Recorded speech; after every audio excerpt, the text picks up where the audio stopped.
అందరికీ కూడా శుభాశీస్సులండి.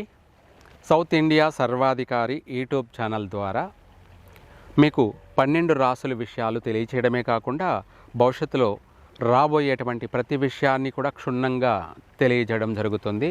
అంటే భూత భవిష్యత్తు గురించి ప్రతి విషయం కూడా తెలియజేయడం జరుగుతుంది. సబ్స్క్రైబ్ చేసుకోండి, లైక్ చేయండి, అందరికీ కూడా షేర్ చేయండి. మానవ జీవన విధి విధానము, అలాగే ప్రపంచం యొక్క మంచి చెడులు, విశ్వం యొక్క రహస్యాలన్నీ కూడా మీకు క్షుణ్ణంగా తెలియచేయబోతున్నాను. అయితే మీనరాశి వారికి ఈ యొక్క నెలలో అంటే శ్రీ శాలివాహన శకం శ్రీ విశ్వావసునామ సంవత్సరం మార్గశిర మాసం డిసెంబర్ నెలలో మీనరాశి వారి యొక్క తలరాత, వాళ్ళ యొక్క జీవితము, వాళ్ళ యొక్క భూత భవిష్యత్తు ఈ మాసంలో ఎలా ఉండబోతుంది అన్నది తెలుసుకుందాం. మీనరాశి వారికి డిసెంబర్ నెలలో అనగా ఈ మార్గశిర మాసంలో అద్భుతమైనటువంటి విషయాలే జరగబోతున్నాయి. ఏమిటి? వాళ్ళ జీవితం అనేది ఈ మాసంలో 3 పూలపైన నడక అంటే 3 పువ్వులు 6 కాయల్లా వీరికి నూతన జీవితం ప్రారంభం కాబోతుంది. వీళ్ళకు ప్రతిదీ కూడా ఇంటికి తలుపు తట్టినట్టుగానే ఉంటుంది. అనేక విషయాలలో కూడా ఒక మాటలో చెప్పాలంటే లక్ష్మీదేవి అనుగ్రహం కూడా వీళ్ళకు ఈ మార్గశిర మాసంలో కలగబోయే అవకాశం కూడా ఉంది. అందుకనేసి ఈ రాశి వాళ్ళు ప్రతి ప్రయత్నాన్ని, వచ్చిన అవకాశాన్ని సద్వినియోగం చేసుకోండి. వచ్చిన అవకాశాన్ని, వచ్చిన టయాన్ని మనము ఉపయోగించుకోవాలి. మీనరాశి వాళ్ళు ఇది తప్పకుండా పాటించాలి, ఆచరించాలి. ఎటువంటి పని అయినా ప్రారంభం చేసుకోవచ్చు. వీరు ట్రావెల్స్ బిజినెస్ లాంటివి చేసుకోవచ్చు, ఐరన్ వ్యాపారాలు లాంటివి చేసుకోవచ్చు, లేదంటే ఇంకా ఎటువంటి వ్యాపారాలైనా కూడా ప్రారంభం చేసుకోవచ్చు. తప్పకుండా సక్సెస్ అవుతారు, విజయవంతంగా రాణించగలుగుతారు. అభివృద్ధి అనే బాట మీకు రాబోతుంది. ఆ యొక్క బాటని, ఆ యొక్క అవకాశాన్ని సద్వినియోగం చేసుకోండి. బాగుపడండి, చక్కగా అభివృద్ధి చెందండి. మీరు బాగుండండి, కుటుంబం సభ్యులందరినీ కూడా బాగుపరచండి. వాళ్ళ అవసరాలన్నీ కూడా తీర్చండి. వాళ్ళ కోసమే జీవించండి. అలాగే ఇదే కాకుండా ఉద్యోగ ప్రయత్నాలు ముమ్మరంగా ప్రయత్నం చేయొచ్చు. తప్పకుండా ఎక్కువ శాతం ఉద్యోగ అవకాశాలు వచ్చే అవకాశం ఉన్నాయి. విదేశాలకు వెళ్ళాలని ప్రయత్నం చేసినట్టయితే నెరవేరుతుంది. విదేశాలకు కూడా వెళ్తారు. అక్కడ కూడా మీరు 10 మందిలో గుర్తింపు పొందుతారు. అక్కడ స్థిరపడతారు. లాభసాటిగా కూడా అక్కడ మీరు జీవించగలుగుతారు, అభివృద్ధి చెందుతారు. మీరు వెళ్ళడమే కాకుండా మీరు వెళ్ళి స్థిరపడి 10 మందికి మీరు అవకాశాన్ని కల్పించగలుగుతారు. వీటితో పాటు వివాహ ప్రయత్నాలు కూడా ప్రారంభం చేసుకోండి. వివాహ ప్రయత్నాలు అనేది వెంటనే నెరవేరే అవకాశమే ఉంది. జరిగి తీరుతాయి కూడా. తొందరగా శుభవార్తలు వింటారు. శుభకార్యాలన్నీ కూడా జరుగుతాయి. మీ చేతి గుండా బయట శుభకార్యాలన్నా మీ చేతితో చేయడమన్నా జరుగుతుంది, లేదంటే మీ ఇంట్లోని శుభకార్యాలన్నా చేయడం జరుగుతుంది. 2 విధాలా కూడా అవకాశం ఉంది. ఇంట బయట మీ చేతితో 10 శుభకార్యాలు జరిగే అవకాశాలు ఉన్నాయి. మంచి అవకాశాలు, అది కూడా దైవానుగ్రహం ఉండడం వల్ల, దైవానుగ్రహంతో ఈ యొక్క శుభకార్యాలన్నీ కూడా చేయగలుగుతారు. శుభకార్యాలు ఎప్పుడైతే చేయగలుగుతున్నారో అప్పుడు అన్ని గ్రహాలు కూడా అనుకూలంగా అన్నది వాస్తవము. విశేషమైనటువంటి అభివృద్ధి, అలాగే సంతాన ప్రకారంగా కూడా మంచి శుభవార్తలు వింటారు. పుత్ర సంతాన ప్రాప్తి కలిగే అవకాశం ఉంది. కొంతమందికి కవల పిల్లలు కూడా కలిగే అటువంటి అవకాశాలు కూడా ఉన్నాయి. పుత్ర సంతానం అధికంగా ఉంది. పుత్రికా సంతానం కూడా ఉంది.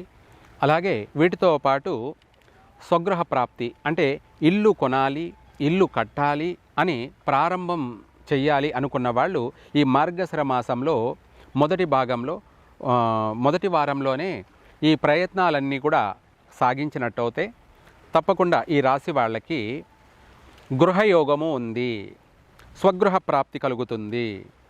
అలాగే ప్రారంభం చేసినా కూడా ఆటంకం లేకుండా తొందరగా పూర్తి చేయగలుగుతారు. సంవత్సరం తిరగతలకే గృహప్రవేశాలు కూడా చేయగలుగుతారు.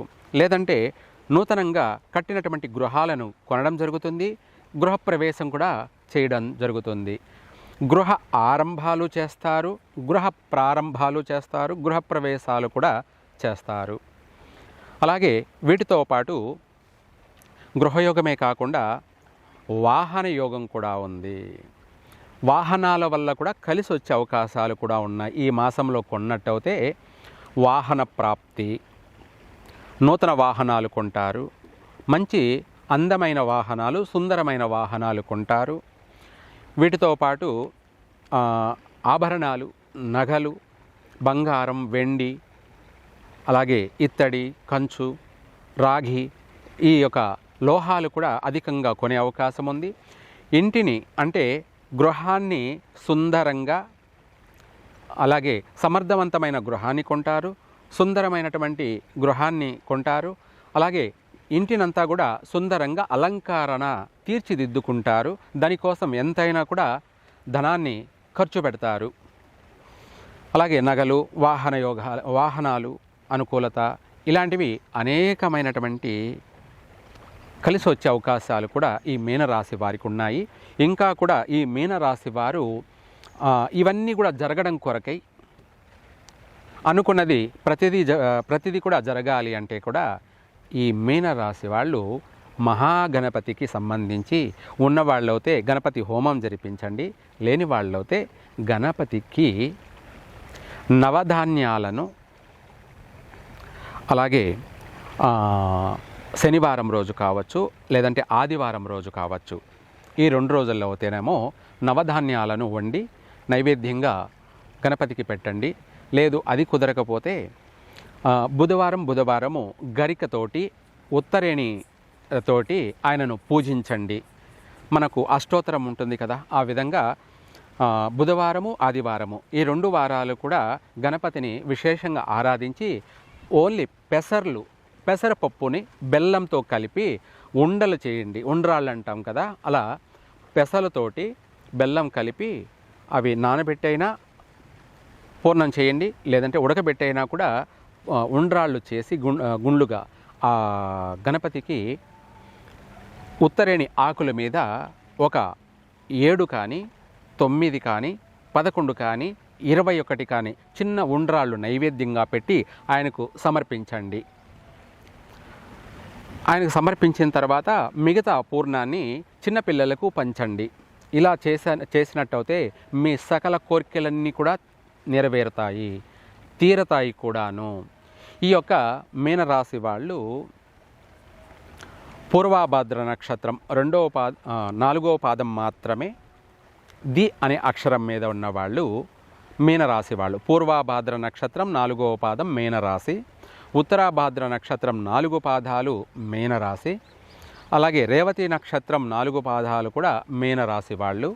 వీళ్ళందరూ కూడా, ఈ మీనరాశిలో జన్మించినటువంటి వాళ్ళందరూ కూడా ఈ మహాగణపతికి ఈ పెసరపూర్ణం నైవేద్యాన్ని పెట్టి పిల్లలకు పంచినట్టయితే వాళ్ళ కోరికలు తక్షణమే నెరవేరుతాయి, చక్కగా కలిసి వస్తుంది, దినదినం అభివృద్ధి చెందుతారు. మీనరాశి వాళ్ళకి సర్వ విధాల యోగ కాలమే, యోగ మాసమే అని చెప్పవచ్చు. ఈ యొక్క మార్గశిర మాసంలో సర్వకార్య సిద్ధిరస్తు తదాస్తు. అలాగే మీనరాశి వారి యొక్క ఎప్పటి నుంచో పెండింగ్ పడి వివాహాలు కాక ఆగిపోయినటివి అవి కూడా మళ్ళీ పునఃప్రారంభం చేసుకోండి. వివాహం తక్షణమే కుదురుతుంది, తొందరగా వివాహం అవుతుంది, చక్కగా ఒక ఇంటి వాళ్ళు అవుతారు.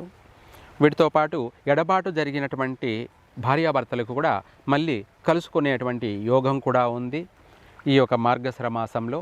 అంటే వచ్చినటువంటి పొరపచ్చులన్నింటినీ కూడా వాళ్ళు వదిలిపెట్టేసి భర్త అంటే ఎలా ఉండాలి, భార్య అంటే ఎలా ఉండాలి, ఏది ఏమైనా జీవితం ఒకరి పట్ల ఒకరు అర్థం చేసుకొని నడుచుకున్నప్పుడే కదా అని చెప్పేసి వాళ్ళ అంతటా వాళ్ళ అంతరాత్మ వాళ్ళను తట్టి లేపుతుంది.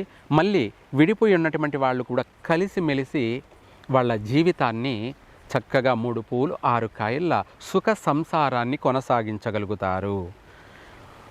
గణపతికి 9 వారాలు ఇలా చెయ్యండి. నేను చెప్పిన విధంగా చేసినట్టయితే మీ కోరికలన్నీ నెరవేరుతాయి. అలాగే భార్యాభర్తలు కలుసుకుంటారు. వాళ్ళకు సంతానం కలుగుతుంది. సంతానం లేనటువంటి వాళ్ళందరికీ కూడా సంతాన భాగ్యం కూడా కలుగుతుంది, కలిసే వస్తుంది. సర్వే జన సుఖినో భవంతు.